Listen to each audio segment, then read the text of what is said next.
さんこんばんは、ミックです。今週は2026年上半期ベストバイをお届けしていきたいと思います。もう7月も中旬に入りまして、あっという間に2026年の上半期が終わってしまいました。上半期も家電から食器、そして食品まで生活の質を上げるアイテムを買っていましたので、その中から厳選して特に買ってよかった20選をこちらに集めています。結構全部お気に入りで本当に皆さんにおすすめできる商品なので、ぜひ最後までご覧いただけると嬉しいです。それでは2026年上半期ベストバイスタートです。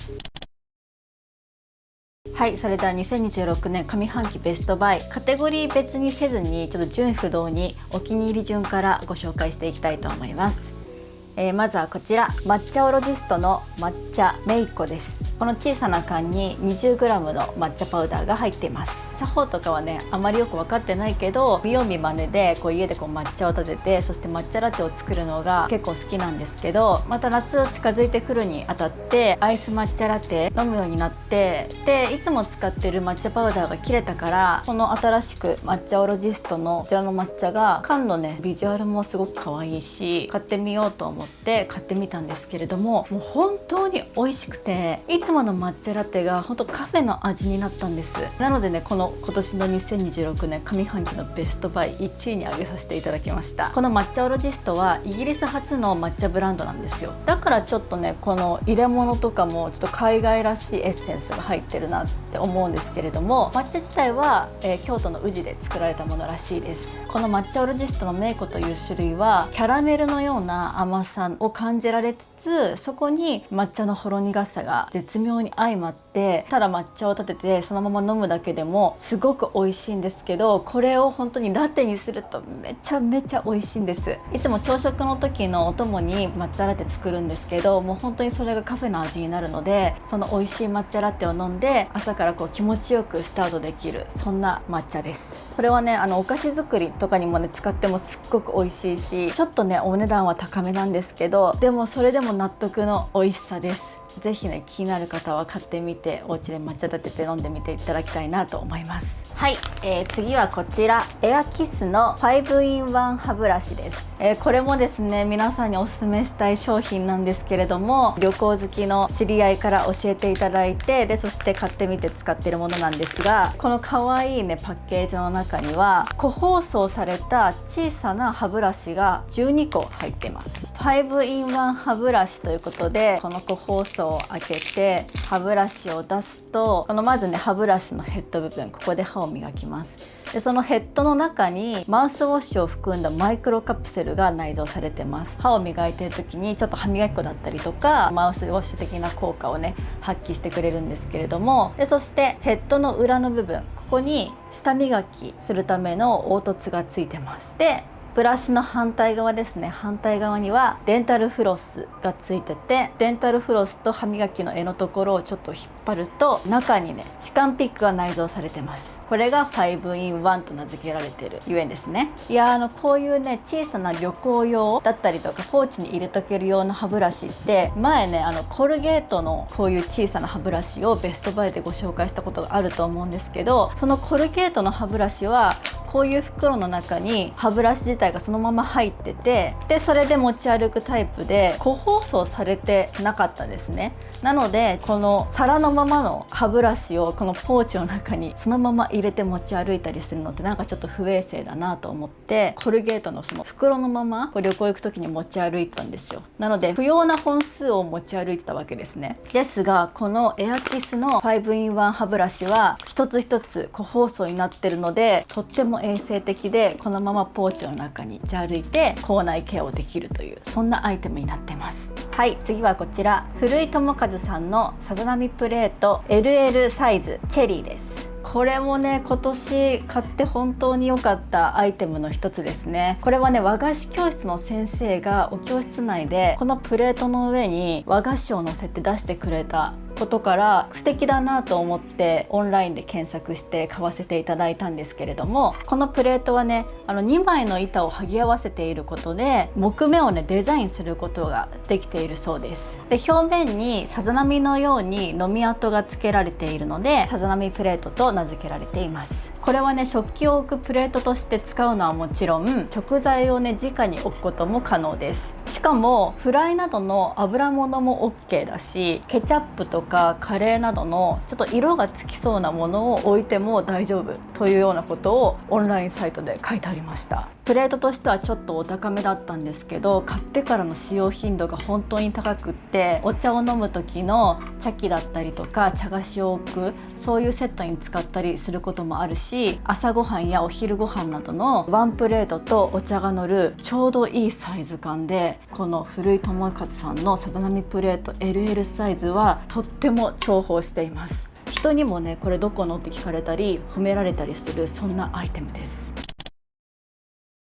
次はこちら、イッタラアルバアルトコレクションセンティッドキャンドルウォーターです。このキャンドルは大きいのと小さいのでサイズが2つあって、これは小さい方の8センチの方ですね。北欧好きさんなら皆さんがもう知っているであろうアールトベースの形ですね。これが陶器になっていて、その容器の中にキャンドルが入っているというね、待ってましたという組み合わせです。そして何よりお気に入りなのがこの香りです。容器だけじゃなくて香りがとってもいいんです。こちらウォーターのキャンドルのコンセプトは北欧の湖の夜明けを思わせる澄んだ香りということで、フレッシュコリアンダー、クラリセージ、ウォーターリリー、ムスク、シダーウッドなどが混じり合い、なんかね草木を思わせる爽やかな香りの後に控えめなウォーターリリーの花の香りがちょっと抜けて、最後にムスクやシダーウッドの香りがやってくるので、ちょっと霧がかった森の中を歩いているようなそんなね樹木の香りが感じられるんです。この3段階の香りの変化がすごく絶妙で、思わず深呼吸したくなるようなそんな香りだし、香り自体がすごく強いので、少し火を灯しただけでもこうファッと部屋の中にウォーターの香りが広がります。そこもねすごく好きなところです。あとはねやっぱりこうイッタラなので容器がすごくデザイン性もあって素敵なので、使い終わったら小物入れとかにも使えるし、贈答用誰かにプレゼントするにもちょうどいい大きさの香りのいいキャンドルだと思います。次はこちら、ココノのナチュラルココナッツヨーグルトです。これはもう本当に最近お気に入りで、もうヨーグルトといったら本当にこれしか食べてないほど気に入ってるものなんですけれども、今年の上半期にアリゾナに旅行に行った時、ホールフーズでココナッツヨーグルトを買って食べたんです。そのココナッツヨーグルトが本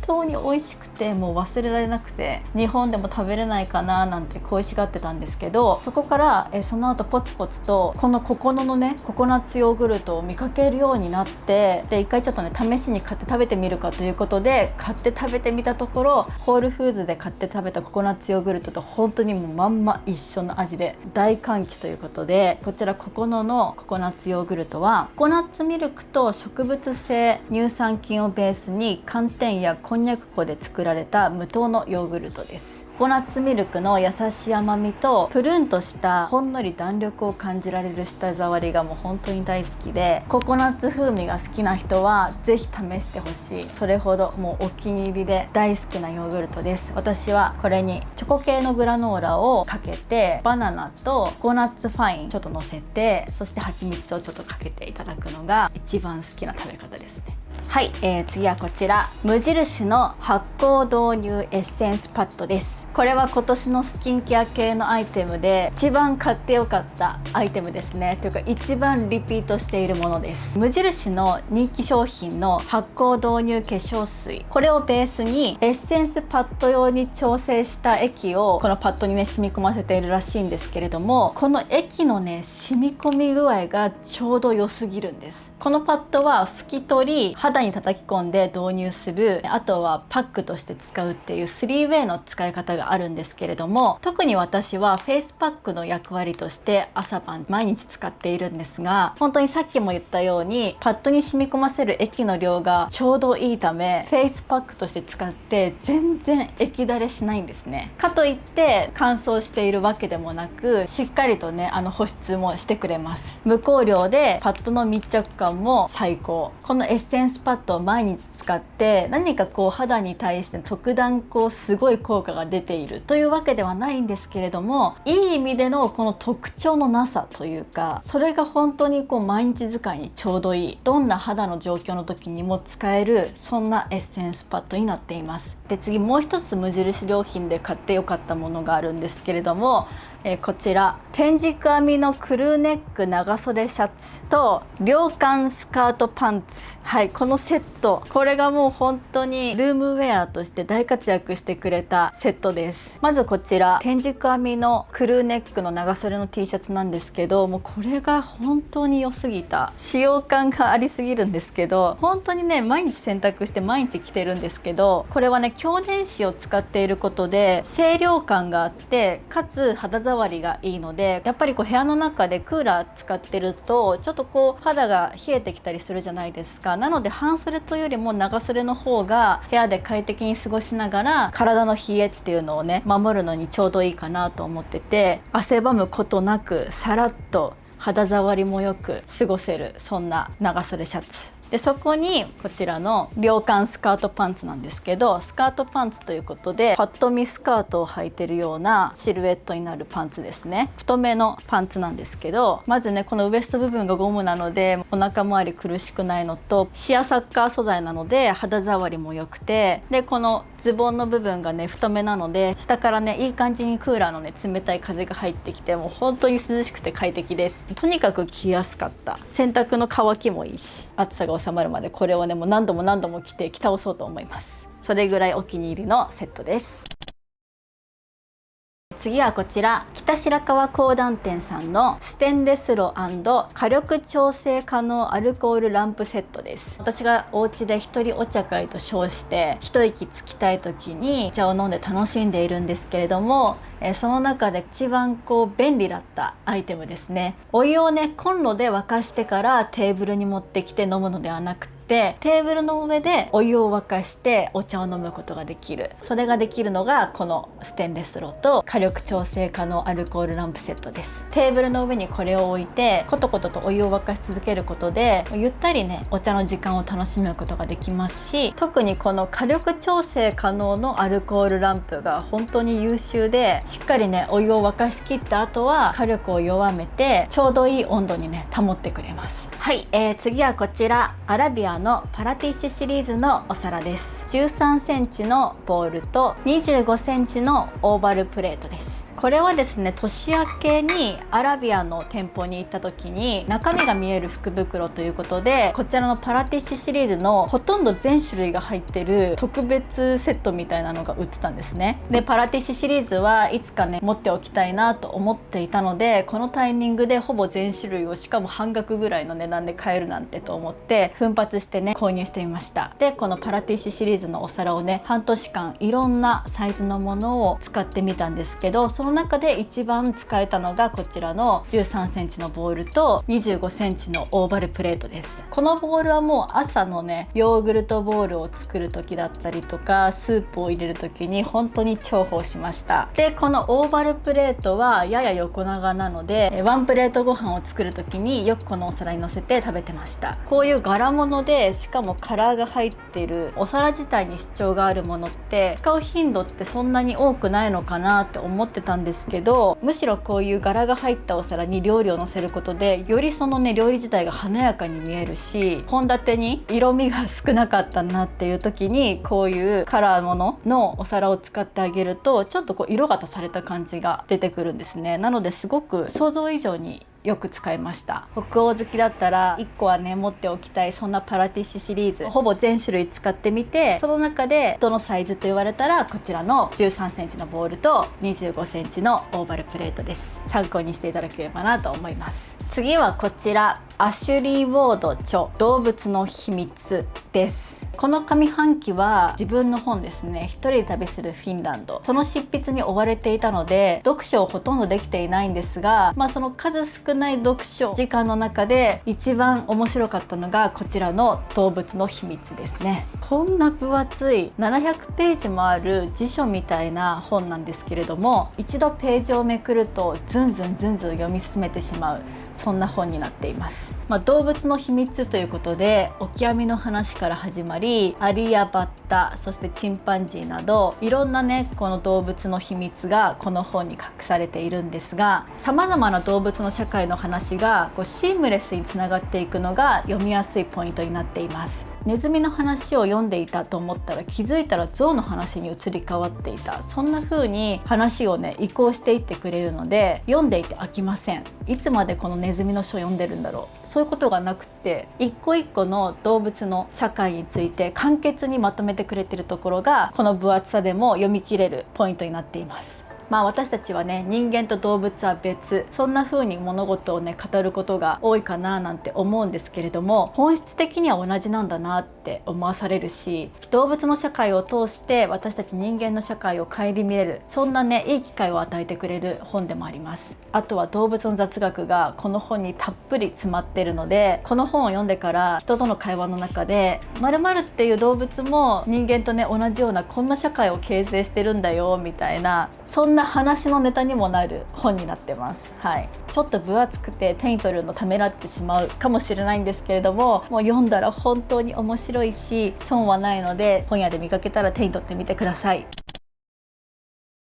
次はこちら、シロカのヒーター機能付きブレンダーです。朝ごはんにスープが飲みたくって、一時期スープストック東京の冷凍スープを使って朝ごはんに食べてたんですけれども、それがね1袋500円とかするので自分で作りたいなと思っていろいろスープメーカーを調べてみたところたどり着いたのがこちらのシロカのヒーター機能付きブレンダーです。ヒーター機能付きということで90度まで加熱してくれるブレンダーなので、容器にカットした野菜とかあとは調味料を入れるだけで、30分ぐらいで勝手にねほっかほかのスープを作ってくれます。こちらさらにね保温機能や温め直し機能がついてるのも最高だし、あとやっぱブレンダーということで冷たいスムージーはもちろん冷たいまま作ることができます。やっぱいろいろ調べてなんか人気のあるスープメーカーのスープポットみたいなものもあったんですけど、それはなんか容器と本体が一体型になってて、洗う時にこの電気部分のところに水がかかって、でそれで故障してしまったっていうレビューをね、目にしたんですよ。なので容器と本体が分離するものを選んだので、そんなに故障を気にせずに洗うことができる、お手入れすることができるっていうのがすごく便利で、あとねこちら予洗いもできるんですね。スムージーやスープを作った後に水を入れて予洗いボタンを押すと自動でこのね容器の中を軽く洗浄してくれます。なのでその後に洗うのがとっても簡単です。汚れがねほとんど落ちてるので、あとはちょっとスポンジで軽く撫でたりとか、細かいところをブラシでちょっとこするだけで簡単に汚れが落ちてくれます。他にもね温かい豆乳が作れたりとか、離乳食用にもね使えたりするので、もしねスープメーカーを探してる方がいたらこのヒーター機能付きブレンダーという選択肢もあるよということを共有したくて、こちらベストバイに入れさせていただきました。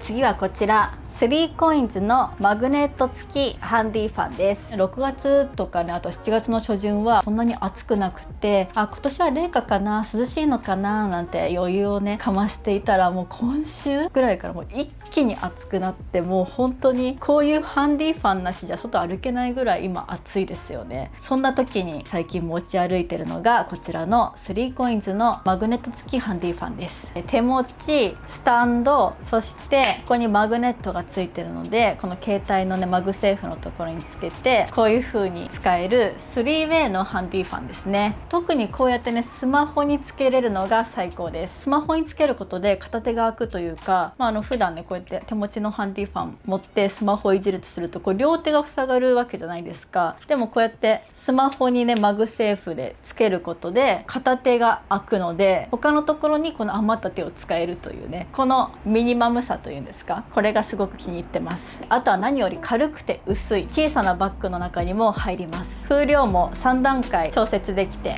一番強くすると本当に涼しい風をね浴びることができます。次はこちらセルボークのクーリングロールオンですね。これは先ほどのハンディファンとセットで持ち歩いてるアイテムなんですけれども、ロールオン部分をこの首筋だったりとか、あとはこめかみに軽くこうコロコロっとするだけで風に当たるとスーッとしてすっごく涼しいし気持ちいいんです。冷感のボディミストだったりとか、あとはタオルでこの辺をね拭いてから風を当てるのと、クーリングロールオンを塗って風当てるのではこっちの方がもう断然涼しく感じます、個人的にね。これはね暑いなと感じる時に使うのはもちろん、ちょっと頭痛がするな、なんか頭がモンモンするなっていう時にこめかみに塗るとねすっごくすっきりするので、そういう意味でもね持ち歩いてるんですけれども、こめかみにくるくるっとしてからマッサージするとねすごくすっきりします。次は一方堂の玄米茶です。なんか最近玄米茶が飲みたくなるんですよね。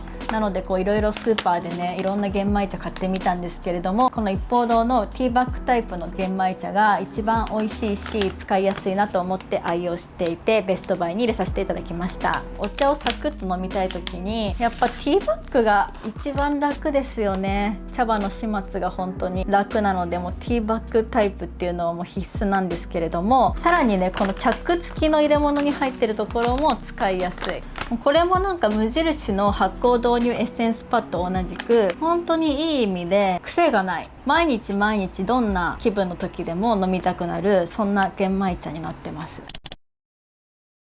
次はこちらワーカー B の蜂蜜アールグレイキャラメルです。これはね韓国の蜂蜜ブランドのキャラメルなんですけど、もうこれがすっごく美味しくて何度もリピしてるし、皆さんにも食べてほしいからベストバイに入れました。なんかキャラメルでこんなに心を弾んだの初めてかもしれないっていうぐらい美味しいんですけど、アールグレイキャラメルということで、もうアールグレーの香りがねしっかりするんです。なんか蜂蜜紅茶を飲んでるような気分になります。甘すぎないのもいいですね。本当に後味が割とさっぱりしてるので、キャラメルを食べた後ってなんかすごく口の中甘ってなるっていうイメージだったんですけど、なんかこれを本当にパクッと食べて、食べ終わりがなんか本当にちょっと紅茶一杯飲んだなみたいな、そんな後味すっきり感があるのも気に入ってるポイントです。パッケージも可愛いし、ぜひちょっと1箱買ってみて食べてもらいたい、そんな美味しいキャラメルです。次はこちらシルクワの生シルク枕です。いや30代になって年々ね髪の乾燥を感じるんですね。そしてさらに寝てる時の摩擦が加わって朝起きた時に髪の毛が絡まってるっていうのが結構ストレスで、シルクキャップとかも検討してみたことあるんですけど、ああいうかぶる系のものって絶対取っちゃうと思ってて、枕がもうシルクだったらいいんじゃないかと思って導入したのがこのシルクワの生シルク枕です。でこれがねちょっと面白くって、このねフードの中に髪の毛を入れるというタイプの枕なんです。シルクキャップと枕が一体化してるっ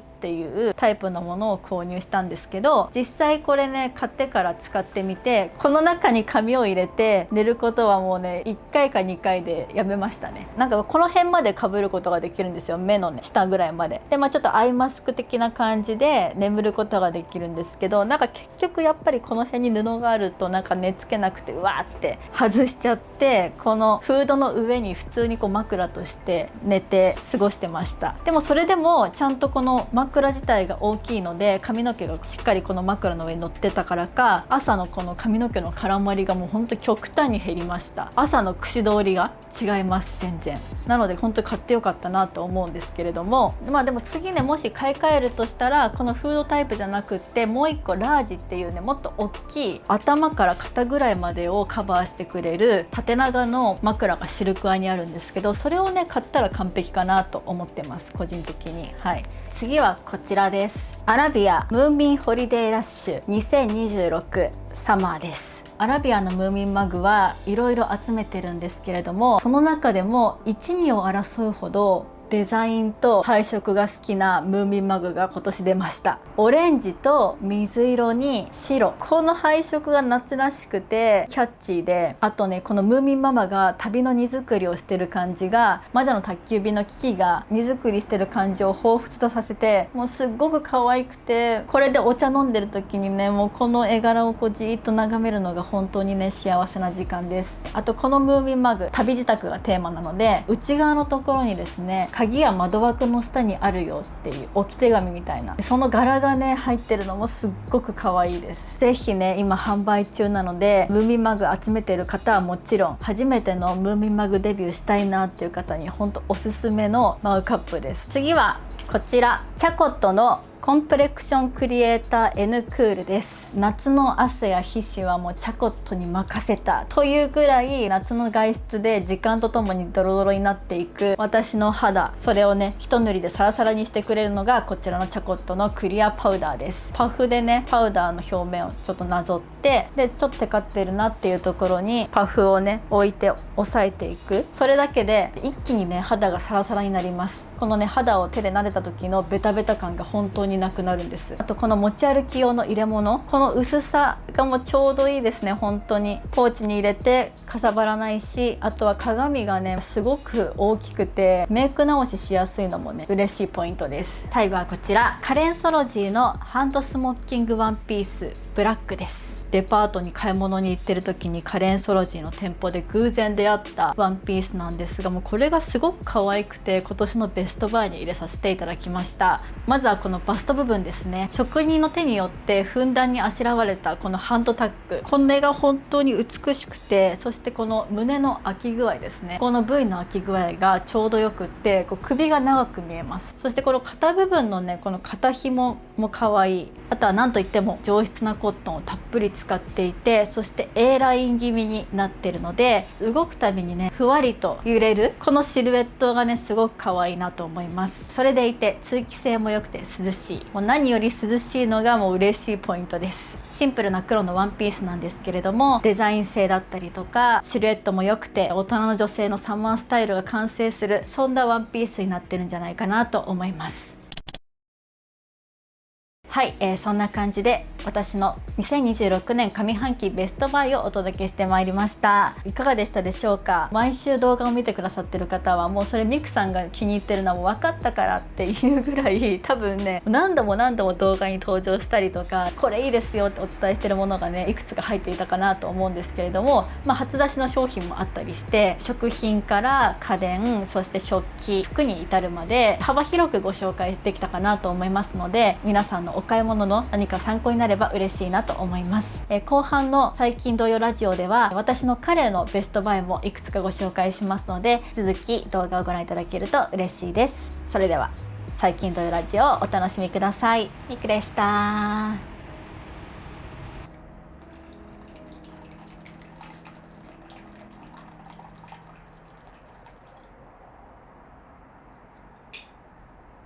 始まりました。最近土曜ラジオ第71回、今週もどうぞよろしくお願いします。よろしくお願いします。このラジオは私がこのうちにアトリエを持って、そして私たち夫婦が半別居生活になったということで、私たち夫婦の今をお届けする、そんなラジオになっています。はい、前回70回記念で、はい、マナさんにゲストとして登場していただき、旅とあとマインドみたいなところをお話しいただいて、今日から71回です。はい、また気持ち新たに頑張っていかないといけないですね。頑張っていきましょう。はい、100回がもう見えてきたね。今は10回に1回ゲストをお迎えしてラジオをお届けしてると思うんですけど、聞くところによると80回以降のゲストが今見当たってないっていうもう見当たってない80回もあなたかなっていう。いやもう最終奥義だよね、それはね。本当それはそれでね、なかったらなかったでっていう感じなんだけど、またもし素敵なねゲストの方見つかったら、またそういう記念の時に出ていただければなと思います。そうですね、結構皆さんも前回のマナさんとのラジオですごい勇気をもらいました。はい、僕もね、マナさんのやっぱ旅行かなっていう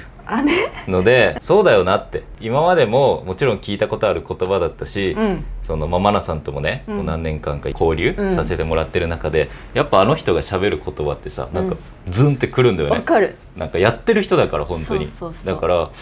僕も旅行2件予約しました。2件？そっかそっか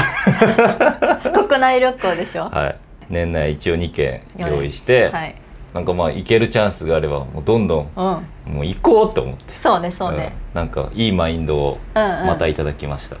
今までは結構夫婦2人でのさ、旅メインだったけど、最近はそうじゃなくてもお互い予定があったりするからさ、一人で行ったりとかお互いの友達と行ったりとか、なんかそういういろんな楽しみ方ができたらいいよね。そうそう。なんと言ったらいいか分かんないけど、旅に行くとか行かないとかもそうだし、何かをやるやらないとか、もうなんか日常の小さいところもやっぱ何でもトライだよなっていう。いや本当そうっていうところは改めてね心にグッとくるものがありましたし、なんかコメント欄もさそんな感じだったよね。本当そう。うちらもまたここから71回のラジオ、気持ち新たに皆さんにガツンと何か届けられるような、そうですね、そんなラジオにね、していきたいなと思います。はい。そんな感じでもう7月の中旬になったということで、今週の動画の本編では私の2026年上半期ベストバイをご紹介したんだけど、このラジオでも前半のところであなたの2026年上半期ベストバイをちょっとだけ紹介してもらおうかななんて思ってます。どうですか？そうですね、買った順でいこうかな。まず一番最初に紹介したいのは、キジマツジャパンさんの金継ぎセット。金継ぎセット、こちらは金継ぎを初心者向けに簡単にできますよっていうキットですね。これはね今年の年始に一人黙々とやったんですよね。やってたね、家で。っていうのも我々ムーミンマグを集めてるじゃないですか。お互いね。で去年の年末かな、なんか洗い物しててなんかの表紙に食器同士が重なってるところに食器をさらに落としちゃって、パッて見たら俺の80周年記念マグが割れてて、もうなんかショックで、いやそりゃ全く同じものあるけど持ってきていい？これか。そう、これお揃いで買ったやつね。この80周年マグが割れちゃって、ショックだよね。いやなんか結構ショックで、それどうしようと思った中で、金継ぎかと思って調べたらこれが出てきて、で評価も良かったから買ってみたんですよね。けど出来栄えがねおしゃれじゃない？めっちゃおしゃれ。っていうかさ、あなたうまいよね。いやこれね、めっちゃやりやすいんだと思う。なるほどね。あなたがなんとか極端に器用というわけではなくても、器用さもあると思うけど初心者でもある程度きれいにできるようなものが揃ってるんだろうね。そうなんだと思う。これ自画自賛したいけど、めっちゃ上手じゃない？初めてとは思えないぐらい綺麗だよね。むしろ金継ぎしてる方が可愛いまであるもんね。こういうさマグ系とか集めてる人多いと思うよね。多いね。マグじゃなくても皿とかね、お皿とかね、作家さんとかね。日本にね、古くからあるこの金継ぎやってみたいけどうまくできるんかなっていう人はなんか Amazon でこれ調べたら、もうなんか今在庫切れでなんか買えないっぽいんだけど、金継ぎの初心者セット、他にもたくさんあるんで、ちょっと自分なりにいろいろ調べてもらって、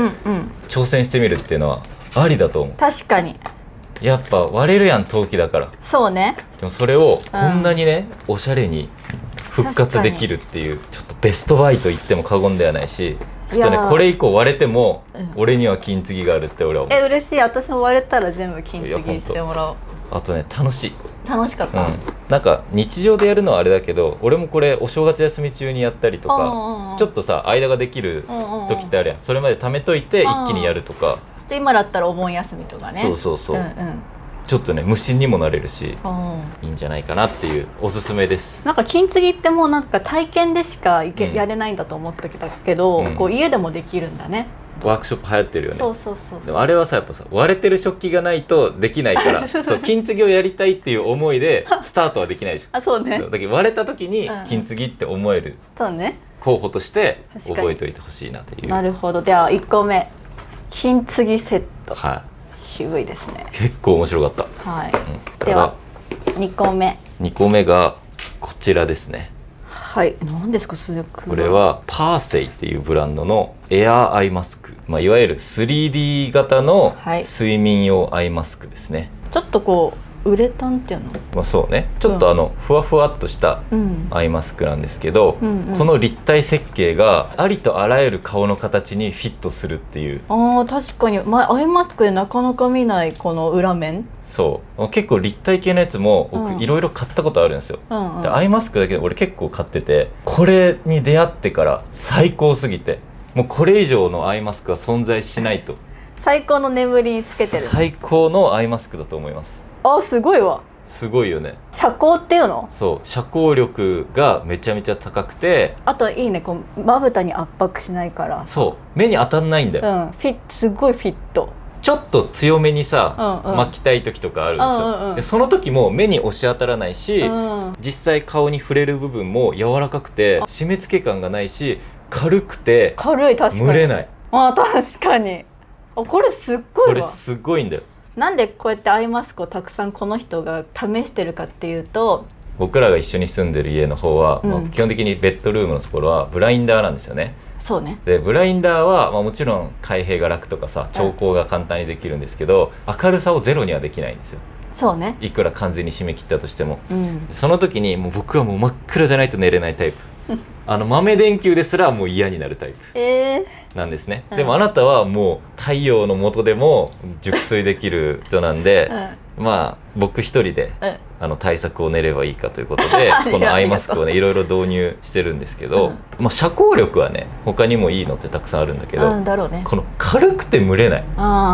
めちゃめちゃ軽いんだよね。伝わらないと思うけど、触り心地もすごく気持ちいいし、このバンドのね調整がこうやってできるんですけど、絶妙、止まり具合がねなんか絶妙なんだよこれ確かにこのバンドの部分もシームレスだからさ、こう頭頭部もなんか違和感なさそう、そう私が傍からあなたはこれをつけて寝てるの見てるけど、外れてない全然。前までは結構外れてうんみたいなやつなんだけど、だけどそれも多分ね、違和感が少ないんだと思うね。違和感あったら絶対生えちゃうと思うね、でもなんかソフトな感じとか、蒸れないとかが、なんか絶妙で朝まで多分自然とつけてられる、それくらいなんかつけてる感が限りなく少ないアイマスク。へえ、めっちゃいいね。だから、僕はもう毎日つけてるし、あと旅行行く時のロングフライトの時、この前のアリゾナなんてさ、俺もうこれで熟睡してたからっていうくらい、ちょっとなんかおまじないにもなってるね。もうそれくらい僕のこの半年間で体に馴染んでくれた商品。睡眠の質を上げてくれたんだ、これ洗えるの？だから手洗いぐらいできるかもね。そうだね、速乾性もあるから。いやもうアイマスクはこれだけでいいと思った。もうね予備買いたいぐらい。むしろこれ以上のアイマスクを知ってるなら教えてほしい。教えてほしいよね、確かに。これは最高です。はい、では次お願いします。3つ目が、靴ですね。靴、いわゆるローファー型の革靴、まあ買ったというか買ってもらいました。お誕生日プレゼントに。私が購入しました。これはオーダーの革靴なんですよ。そう、全部足測ってね。そう、自分の足の形に合ったローファーを作ってもらったんですね。僕革靴もいくつか持ってるんですけど、ローファーだけは持ってないというか、何回か買ってるんですけど、もう足の形が本当合わなくて、革靴はさこう紐で縛るからちょっと足の形に合ってなくてもまあ履けるんですよね、でもローファーはもう本当にスリッポンみたいな形だから、ここの足の甲の部分とかかとの部分でジャストフィットさせないとすぐ脱げちゃったりとか、なるほどね、締め付けがきつくなっちゃったりとかするんですけど、これはね革の靴下です革の靴下、本当にすごい。っていうのも、僕もローファー履きたくて、何回か買ったことあるんですよね、既製靴を、しばきさせてもらって、これですねっていうのを買ってもやっぱ痛くなるし、長く履けない。もちろん分かってるよ、本革っていうのは伸びていくからずっと履けば馴染んでいきますよって、でそれを足から血を流しながらも自分の足の形に合うまで履き続けるっていうのが美しいっていう文化も知ってますその上でね。それでも僕はいざ外に出ようとする時にローファーを選べなかった。そうね。でもこれが届いてからはもうスニーカーよりも、もうこれ履くかってなる、今日ちょっと歩くなっていう日でも、もうこれを履く。嬉しいわ、そんな、そんないっぱい履いてる。だってそのローファーで有名なさ、革靴ブランドの靴とか買おうかなとか言ってさ、履いてもダメだったもんね。そう、僕のね足の特徴としては、なんか高高なのに足が広いっていう横幅が広いっていうなんかね、あとこのオーダーしに行って測ってもらって気づいたんですけど、左足の方が横幅が広いんですよ、だから左右で結構横幅に差があったっていうことを知って、なるほどね、だからこれ出来上がり見ると左の方が全然ちょっと違うんだよね。まあそのパッと見あいつ左足でけえっていうことはないんだけどよく見るとなんか左足の方が横幅が広くできてる、うんうん、っていうことで、もちろんね既製靴でもたくさん素敵なブランドあるし、ね、有名なね、これを履くことによってちょっと自分の気分が上がるような素敵なブランドさんもたくさんあるんですけど、やっぱ30代になっていくつか選択肢があると思うんですけど、こういうオーダーをするっていうことが僕自身初めての経験だったし、自分の足の形に合った靴とかっていうのを1個持てたっていうのはなんか世界が広がりました。そうね、はい、まあオーダーシューズって調べてもらったら多分ね近くにあると思うし、そうね、こことかいうわけではなくね、そう、で革自分で選べたり、もちろんローファー以外に普通の革靴作ったりとか、俺も普段今革靴を履くような仕事をしてないけど、もし自分がその営業職とか革靴をね毎日履かないといけないってなったら間違いなくオーダーします。そうね、それくらい歩いてる時のストレスがないっていうか、もうすごい革の靴下って言えるくらいフィットします。だから今まであげた誕生日プレゼントの中で一番喜んでる気がして、私もなんか買ってよかったって思った、なんでぜひね旦那さんとかとか、まあ、営業職の女性の方もねそうね作れると思うんで、ちょっとご褒美とかに、まあ安くはないけど、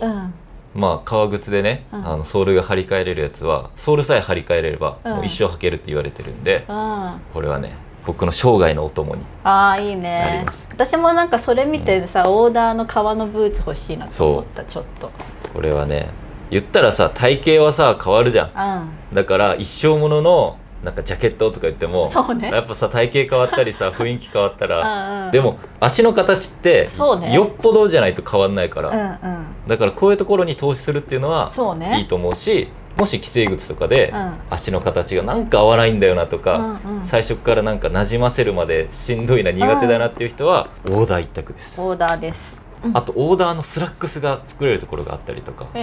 あとカジュアルなシャツ作れたりとか、今ねそんな高くないんで、てかむしろ今既製品高いやん洋服。そうね、ちょっとブランドものだね。意外とね今オーダーが安く作れるところがあって、やっぱさ30代さ、なんかブランドものを着るっていうのもあんま違うし、やっぱ自分のサイズに合ったものっていうのを着てるっていうのが一番大人っぽく見えるって。今それトレンドなんだってよ、海外でも。あ、そうなんや。ちょっと前まではブランドものらしいものをつけることで自分のこう履くみたいなのとか、ポジションを示したんだけど、そうじゃなくて今は自分の体に合うとか、逆にブランドものとわからないようなものを着ることの方がおしゃれだよねみたいな風になってて、流れもそうきてるっぽい。意外とさみんな体の形とかってさ、結構みんなバラバラやん。なんか俺もウエストは入るけど、なんか最近お尻入んないとかそういうのがやっぱ30代になってくるとさ、やっぱなんか一辺倒にいかなくなるっていうかさ、そういう時に M とかね SML、LL とかっていうのよりもやっぱオーダーで、そのオーダーが意外と既製品の値上がりに比べると、同じぐらいなんじゃないかってね。意外とコスパいいんじゃないかなっていうところを最近発見して、革靴しっかり今度スラックス作りたいなと思ってます。ぜひまた教えてください。では次、最後はもう直近購入して、こりゃ最高だぜっていう、ちょっと開けちゃってるんですけど、このグンゼのインナーシャツ。このインティーっていうやつらしいですね。インティー、グンゼって下着メーカーで有名なのかな、こういうまあちょっと色が分かりづらいと思うんですけど、このカットオフされたノースリーブ型でラウンドなんだけど結構広めのラウンド、首の後ろの方も結構深めにラウンドしているような、いわゆるユニクロで有名なエアリズム的な商品なんですけど、それとの違いで言うと、ここの脇のところですね、この汗わきパッド的なものがついてる。もう一個は生地感が、いや俺の体感よ、エアリズムの2倍ぐらいあると思う。まあ2倍はないかな、ちょっとしっかりしてるなっていう感じがするよね。で僕ほんとね、人類の中でも汗っかきなんでなんだろうねっていうぐらい汗っかきすぎる。ちょっとね汗の量が、人の2倍はあるよね。なんで自律神経かな。自律神経もあるし、あとやっぱなんかホルモンとかの関係もあるらしいんですけど、とにかくね汗をかくんですよ。本当にそう、夏場ね、今もう本当暑いじゃないですか。エアリズムももちろん何年も着てたことあるし、ちょっと他のメーカーさんとか、なんかもうむしろなんかコットンがいいんじゃねっていうのであーなんかコットン着たりとか、いろいろ試したんだ。ほんとね毎年夏いろいろ試してきてるんですよね、うん、でその中でなんかでこのグンゼのこれがいいみたいななんかで見たんだ。なんかで見て、でなんかお値段もねそんないくらだったかな、1700円ぐらいで買ったんですよね、うん、最高で。何がどう最高なの？これ分厚いとさ余計汗ばんじゃいそうじゃん。と思うでしょ、うん、なんかねしっかり吸ってくれるの吸ってくれんだ。はい、びしょびしょになんないの？それで速乾系？これがね非常に難しいんですけど、汗をしっかりかいた後に、クーラーの効いた部屋とかに入ると、スーって汗冷えっていうんかな、寒いね。そうするんですけど、でこれも別にそれが全くゼロとは言わない、けどなんかじんわり乾いていってくれてる感じが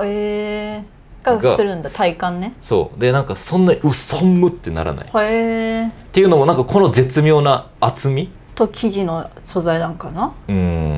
なんかわかんないけどこれはね汗じみがね本当にできないし、でも確かに汗じみってあんまできないよね。そうでしょ。これグレーの T シャツとか着てる時にさすがにあまりにも描いてる時はちょっとこの辺とか汗ばんでるよってなるけど、で結構男性で、エアリズム的な商品を着てる方多分多いと思うよね、シャツの下とか、でその中でちょっとユニクロよりは高くなるのかな、多分エアリズムって990円とかだったかな。確かにねちょっと高いのか、だから倍ぐらいはするんですけど、なんかこの絶妙なこの厚みが逆にいいんだ。そうなんかむしろこっちの方、この厚みがあった方がなんか俺はいいんじゃないかなっていう。あとなんかね、体にねフィットすんの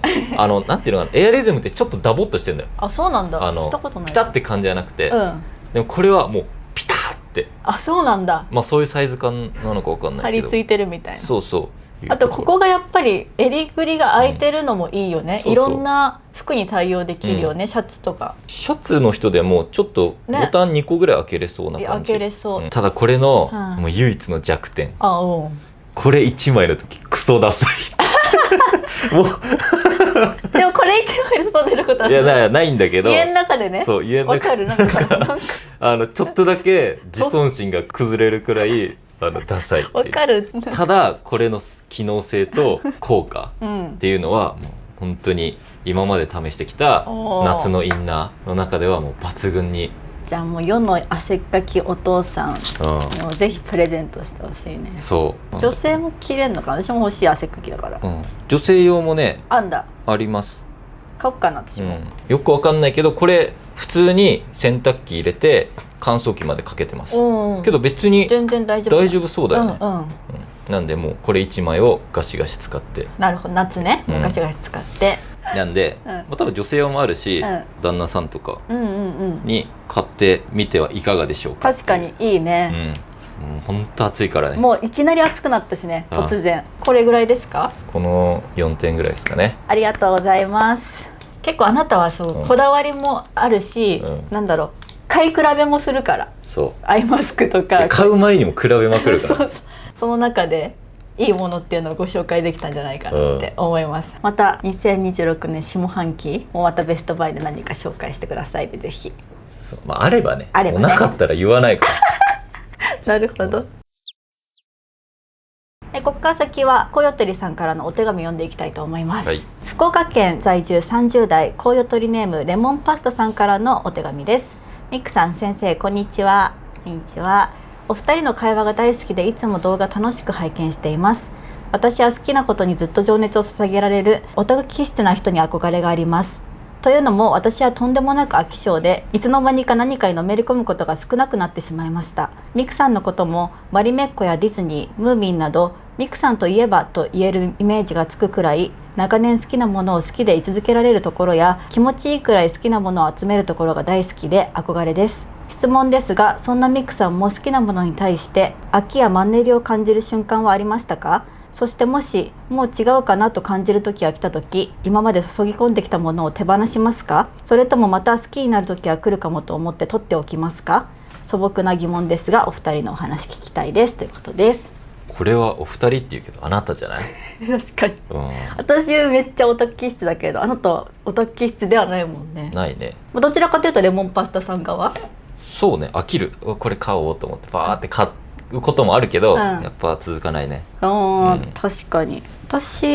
飽きやマンネリを感じる瞬間はありますか？ないな。どう見ててあんまなくない？いやでもね、やっぱグラデーションあるなって感じることはあるかな。本当？熱量の？でもどうなんだろうね。どうなんだろう。でも服とか身につけるものに関してはちょっとこう、今は一旦お休みみたいなのはあるかも。マリメッコもぐわーっと着てきて、去年いっぱい着たじゃん、だから今年は嫌いになったわけではなくて、マリメッコばっかりだけじゃなくてシンプルなものも入れて、そこのバランスを取ろう時期だから、買い控えてるっていうのもあるし、それは嫌いになったわけでもない。そうね。そうだからもう違うかなと感じる時が来た時に手放したりしてないよね、全然。そうね。持ってるよね、ずっと。そうね、物持ちはいいよね。ずっと持ってるから、多分なんかそういうの買うのも許してくれてる気するし、なんかこれ許してる許してる、コレクターみたいなのも、まあいいんじゃないみたいな感じで許容してくれてる感じはあると思う。全く持っても興味なくなることもないから、ずっとじわっと好き、でもなんでだろうって考えたの、このお手紙来た時に、思ったのは、例えばじゃあディズニーが好きだから、その発売されたものを全部買わなきゃいけない、とか、マリメッコが好きだから、マリメッコで発売されたものを全部買わないと、だってオタクだから全部買わないとでしょとは思ってない、そのマリメッコの中でも好きなパターンのものしか買わないし、ディズニーの作品で例えば「トイ・ストーリー5」のグッズが出たとしても、自分の好きな感じのグッズじゃないと買わない。何でも手当たり次第全部買わないととはならないから、だからこう飽きたりしないのかな。あなたは、その自分の好きなものに対して何がどう好きなのかをなんか無意識的にジャッジしてる感じがする。だからなんかさっき言ったあなたも言ったけど、なんかそれが好きだから全般好きになるっていうよりは、このブランドのこういうところが好きだから買うみたいな。でもそうかも。細分化してる自分で、なんかそこはずっと好きで入れられる理由なんじゃないかなと思うけどね。あと多分このレモンパスタさんは多分俺タイプだよね。わかる。その何かをずっと好きでいる人とか、たまに羨ましいなって思うこともある、そこまでの継続的な熱量を持てない自分もいるから、物を買って結果的にちょっと自分が飽きちゃって、うわ無駄だったみたいな思うことも経験してきて、でそれを何回か今やって、今思う気持ちとしては、飽きてよくねっていう。そうなんだよ。別にマンネリとか、手放したいとか、っていうことってなんか別に悪いことじゃないから。確かにね。30代の無駄遣いは一生の資産だっていう。いやいいように受け取るなよ俺はレモンパスタさんに向かって言ってるから、あなたに言ってるわけじゃないからね。目キラキラしちゃっても。僕タイプの人間にはこの名言が必要だなと思ってて、自分の中で飽きちゃったりとか、うわこれ今欲しいけど飽きそうだなって思って買わなかったりとかすることって多々ある人間側にとっては30代って20代に比べたらちょっと収入増えたりとか、でもっと言うと、人によるけどね、後輩になったら例えばお子さんできたりとか、なんか親がとか、なんかいろんな環境がさ、その自分のためだけじゃない、その出費とか、時間の使い方とか出てくるけど、20代から30代になる瞬間って一瞬ふわってできるんだよ。その自分に対して投資ができる時間ができる人が多いかなと思ってて、で多分そこに差し掛かった時に、でも自分のために 100% お金を使えるタイミングって生涯いつなんだろうと思ったら今しかない。でこの時にうわ欲しいけど高い欲しいけど高いって思い続けて買わなかったら、自分のために本当にお金を使えるタイミングって以降いつありますかっていう話で。いや確かにね。だったらもう今いろいろ悩んでね、全部買っていいってわけじゃないけど、踏み出せる瞬間ってマジで今しかないんじゃねって思って買ったものっていうのは、なんかこういうものとかね、ちょっと高いけど生涯の資産になるっていう。なるほどね。意外と無駄遣いできるっていうのは今しかないかもって思えるタイミングだったら集めちゃってもいいと思うし、それで飽きちゃったとしても、なんか手放しちゃったとしてもね、自分のねことがより分かる瞬間になるだけだから、飽きちゃった手放します、もう OK よ。確かに、そうだよね。だからそうやって生きていくからやっぱり人っていうのはそうだから得たり手放したりしてさ、確かにね、そうだね、今だかもね、自分にいろいろできるのって、まあ人によるけどね、いろんな人生があるけど、でも大きく見たら今かも。そう、手放すことは悪くないことですよと。そうですね、そういう循環が大事ですということで、レモンパスタさん自分の好きなようにね、何かを集めたりとか手放したりしてみてください。はい、その中でずっと持ち続けるものとかもあったりするだろうから。そうこのタイプはね、いろんなものに興味が湧くんだけど、どうせ飽きるしなと思ってやめていく人生を続けると本当にね、何にも興味湧かなくなるからもう手当たり次第でもいいからもういろんなものを集めようって。で集めた上でもう何の後悔もなく手放していける、むしろお得な人類だって思って最近俺は生きてる。執着心がなくていいよね。ない、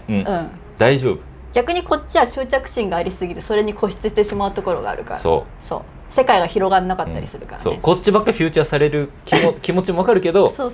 俺らの方が実はね、いろんな世界を知れるっていうね、いいから、はい、ぜひやってみてください。じゃあ次行きたいと思います。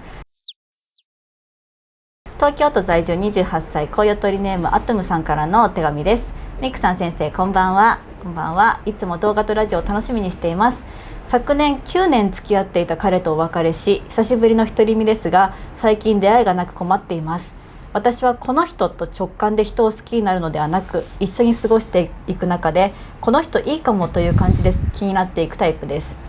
ですが私のようなタイプは学生時代や会社で好きな人を見つけられないと永遠に好きな人ができないのかなと不安になります。マッチングアプリなどありますが、初対面の人のことを好きになることなんてあるのでしょうか。相手の性格などを知らないと好きになれない気がします。ミクさんと先生はどのように人を好きになれますか？直感ですか？徐々にですか？ということです。なんかね、こう質問をいろいろまとめてた時に、このね、出会いがないっていうでマッチングアプリはちょっとどうやって出会ったらいいんでしょうっていう質問が、ね、2,3 件あったの。俺らこれ何のアドバイスもできなくない何のアドバイスもできないけど、ちょっと考えてみようよと思って。私はもう直感ですね。私はもう一目惚れタイプの人間なので、もう一目惚れ以外ない、ほぼ。だから私は街中にいた野生のあなたを野生のスイジャムに、ポケモンボール投げてみて、何回か投げてみたら入ったっていう感じなので、私はナンパタイプというか、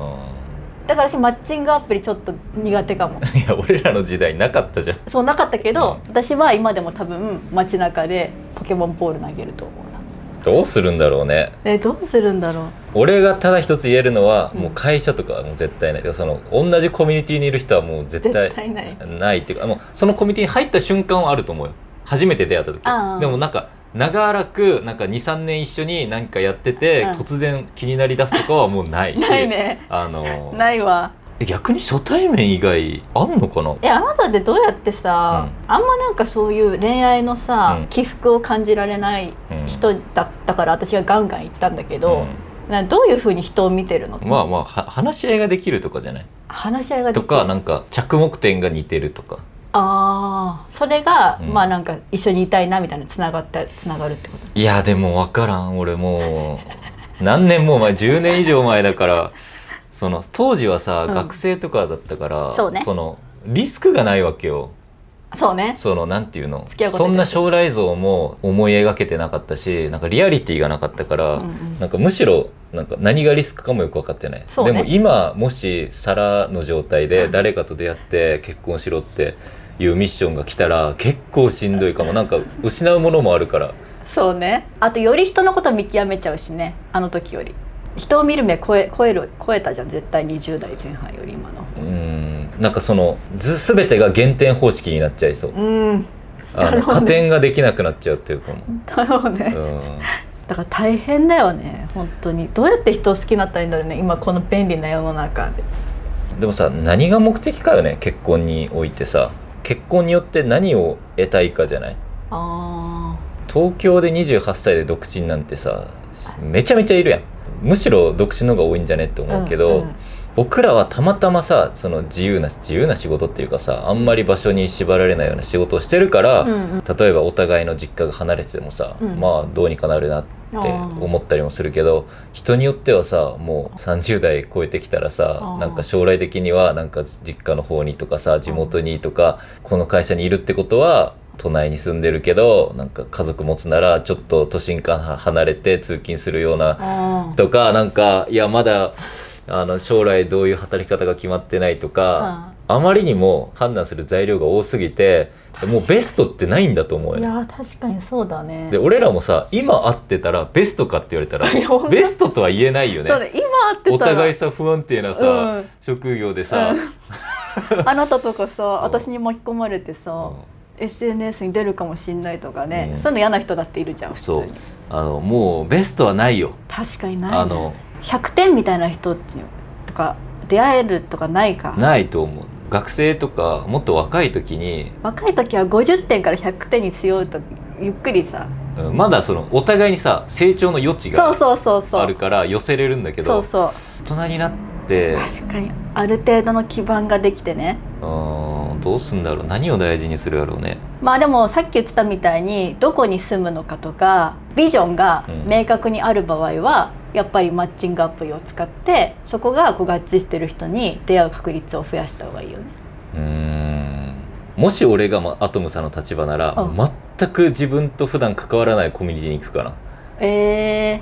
えばどういう教室とか、なんかそういうクラブ、ランニングクラブとかわかんないけど、そういうこと。なんかさ自分に合いそうなタイプを想像して、その人がいるのってどういうところなんだろうってやっぱ逆算だよね。エリアに行くってことね。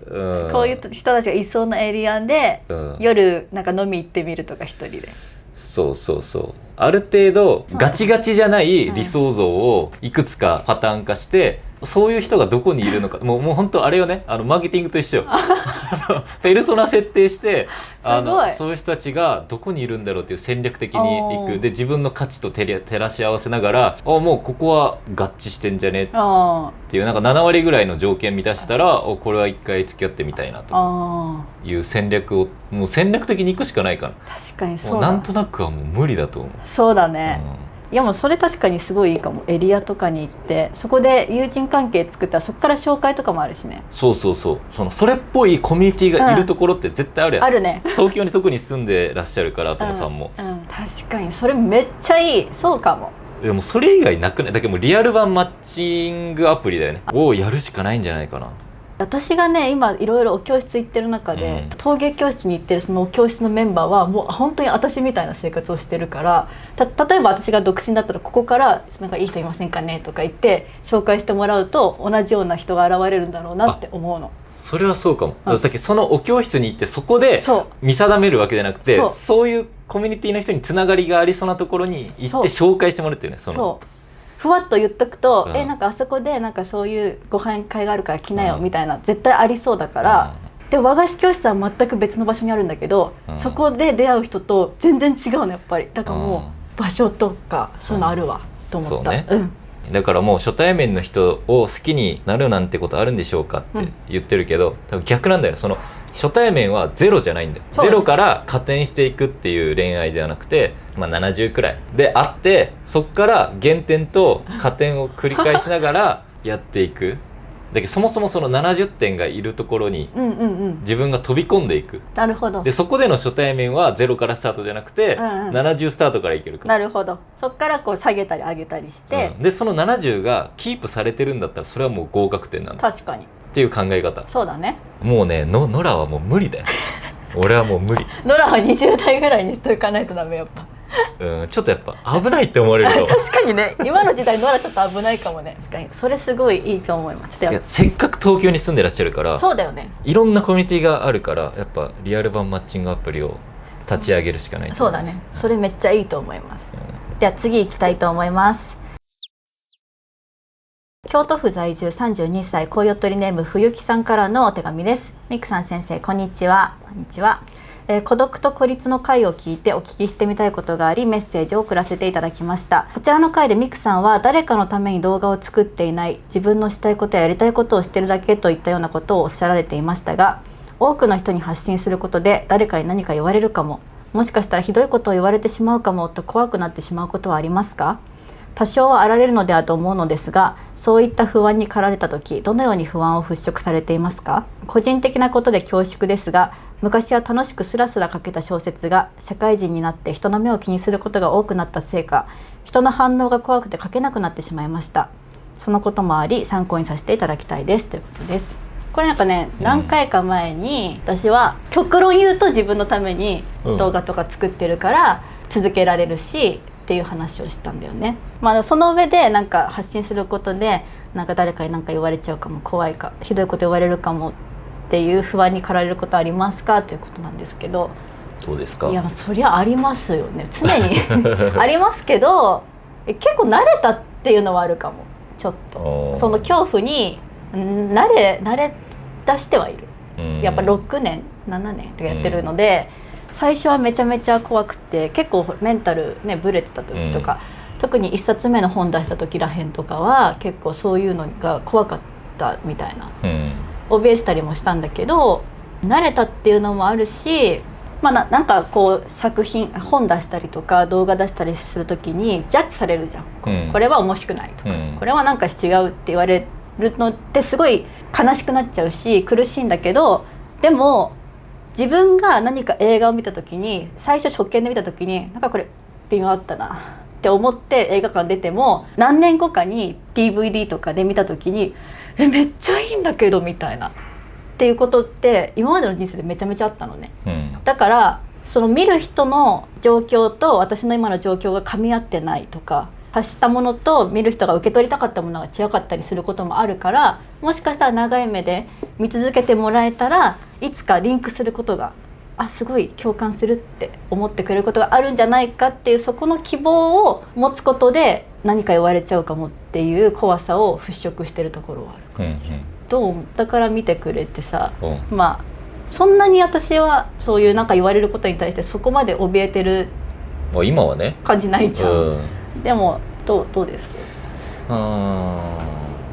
いやひどいこと、そうね、どこまで言っていいか分からんけど結構ひどいことも言われて、何だったかな、もともと福岡に住んでて、で台湾に来て、でなんかまた日本に帰りますみたいな時に、福岡には帰ってくんなとか、こんなやつが福岡に戻ってくると思うとなんか吐き気がするみたいなそういうの一例としてね、結構言われることはそりゃあると。もちろんメインはあなたなんだけど、俺もちょっと動画出てたりね、発言してたりするから、そういった面で、俺自身も言われることもあるし、でなんかそれがってなるかっていうとそれはなるよ、でもなるけど、最近元日本代表のね、浅野選手が見た？浅野選手、日本代表にも前回カタール大会も出たし、ドイツ戦でゴールを決めた選手ですね、当時いろいろ言われたりとか、スポーツ選手とかだってさ、もう最たるものじゃん。特にサッカーなんてさ、もう一番調子いい時はもう称賛されるけど、やっぱダメな時はすごいいろいろ言われるし、SNS もね、でそれは目にしないっていうことの方が無理だし、絶対目にしちゃうわけじゃん、でその時に気になるけど気にしないって、もう気になるっていうのはもう仕方がないこと、もう人間の性質上もうこれはもう反射だから、どうしようもないと。でも気にするかしないかは自分次第だと、でこの考えに至ってからはもう僕はじゃあ気にしないっていう、それは自分の中でコントロールできることだから、それのスキルを上げていくみたいな多分ことなんだと思うよね、気にしないためには自分の中でどういう整理をしたらいいのかみたいなことを、確かにその発想に自分自身も近いなと思う、し多分あなたもそうなんだと思うよね。そうね、そっちにそういう風にシフトしてった気がする、気にしない、気になるけど、だからなんか2冊目の本も出せたと思うし。いやそれはね、俺正直ねびっくりした。本出したいって言った時でしょ。そうってあの時に一気にこう言われるであろうことを全部言われたって感じがして、だからもう本はもういいかなって思ったんだけど、多分この何年か5年ぐらいかけて気にしないっていう選択を取れるようになって、そしたらやっぱ本書きたいって思って出せた。本出せたのがすごい自分の中のすごい変化だった、だなと思った、乗り越えきってるわけじゃないけど、一つだけ乗り越えたみたいなところはあるね。だってさ、大谷翔平にもアンチはいるし、僕もさやっぱ好サッカーとか見てるけど、そうだよね、もうほんとねやりすぎだろっていうぐらいやっぱプレー悪い時に叩かれたりとかする選手もいるし、もうそういうのって多分僕らじゃ一生到達できない感情に多分 なりながらね、そうだよね、戦ってるんだなと思うとやっぱ勇気もらえるなっていうのもあるし、そうね、まあ、これこそさマナさんじゃないけどさ、いや別にさ点なんだからみたいな自分なんか確かにみたいなさ、まあすごく気持ちはねなんか分かるような気もするし、でも書いて発表しないことには何も起きない。いやそう結局さあなたが一番偉いなと思うのは、やっぱそういう中でも毎週やっぱ休まず出してる動画を出してるっていうのが恐ろしいなって思うし、変な反応をもらった時もそのあなたのファンが盛り返してくれたりとか、そういうことがさちょっとずつリアクションとして起きてきた。わかる、あとはもしなんか変なことを言っちゃった、誰かを傷つけるようなことを意図せず言っちゃった時に、出し続けていればそうじゃなかったんだってことをどっかのタイミングで気づいてくれるかもしれないとかも、そういう願いもこもってるし、発信しない限り作品を出さない限り傷つけられることはないけど何も起こらない。マナさんが言ってたように死ぬんじゃないんだからってそうやっぱ出さないと何も起こらない。それでいいなら別にそれでいいと思う。自分を守るという意味で。でもきっと冬木さんを出したいんでしょう。出したいならやっぱりある程度の槍が飛んでくる覚悟というか、飛んでくるけど気にしない方にうまく持っていけるというね、気になりつつそれはそれこれはこれって整理つけれるように とにかく常に動き続けるしかないなと思う。止まっちゃったらそれが溜まっていくからね、あとやっぱ自分自身をやっぱ好きになることだよな。そうだね、それはね本当に自分ラブ思う。なんか作品とか、SNS とかじゃないけど、自信があったらさ結構へって思えるっていうかさ、週に何回以上筋トレ行くとか、なんかそういうなんかちっちゃな積み重ねをやり続けてくるとやっぱなんかどんどんなんか自信も出てくるし、なんか言われてもへって思えるメンタルにやっぱどんどんなっていく。顔つきが違うもん、やっぱり自分が自分をコントロールしてるっていう自負があるから。そのキャパが広げるためにはやっぱ自分で何か自分に向き合い続けるっていうことも一つの手法な気がするね。そうだね、でも人からの反応ってエネルギーだからまあねそうだけどそうなるのもやっぱ自分の中のキャパを広げれた時だけじゃない、そうね、そうかも。そうだからやりたい時にやるっていうのもそうだし、やりたくない時にちゃんとやりきったっていうのを積み重ねていった先に、なんか言われても全てエネルギー源にできるようになる、私もなっていかないといけないさらに、ね、そんな感じで今週は以上にしたいと思います。なんか最近はフリーで質問とかを募集してるけど、なんかテーマ決めようかね、なんかあるかな。下半期の目標とか下半期挑戦したいこと、それいいかもね。この下半期でこういうことをやってみたいとか、やってることをこう伸ばしていきたいとか。2026年下半期、私はようやくこれをやります。ようやくね重い腰を上げてようやくこれをやります、買います行きますみたいな、